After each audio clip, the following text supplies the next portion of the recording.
Bir anlığına təsəvvür edək ki, hər 30 saniyədən bir yaddaşın silinir. Hər şeyi unudursan, tanıdığın insanları unudursan, bacardığın hər bir işi unudursan və dünyaya yenidən gəlirmiş kimi olursan. Səncə belə bir şey mümkündür? Tanış olun, bu pasiyent HM kimi tanınan Henry Malasyonun real hekayəsidir.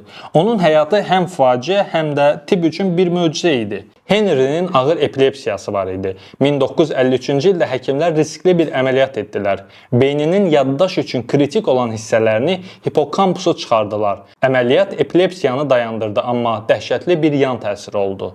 O, yeni yaddaş formalaşdırmaq qabiliyyətini tamamilə itirdi. O, uşaqlığını xatırlayırdı, amma 30 saniyə əvvəl nə etdiyini, nə yediyini, ya kimlə danışdığını unudurdu. Həkimlər onunla hər gün tanış olurdular. O, hər dəfə eyni zarafata ilk dəfə imiş kimi gülürdü. Amma ən qəribəsi bu idi. Alimlər ona güzgüyə baxaraq ulduz çəkməyi öyrətdilər. Bu, bacarıq tələb edir. Hər gün Henry bu işi heç vaxt görmədiyini deyirdi, lakin hər gün onu daha yaxşı edirdi. Bu, beynimizin fərqli yaddaş növlərinə sahib olduğunu sübut etdi. Nə olduğunu xatırlamaq və necə edildiyini xatırlamaq. O, yaddaş haqqında bildiyimiz hər şeyi dəyişdirdi. Dostlar, əgər videonu bəyəndinizsə, kanalımıza abunə olmağı, videonu like etməyi və öz dəyərli fikirlərinizi aşağıdakı şərh bölməsində bizimlə bölüşməyi unutmayın. Sağ olun və salamat qalın. Növbəti videoda görüşənə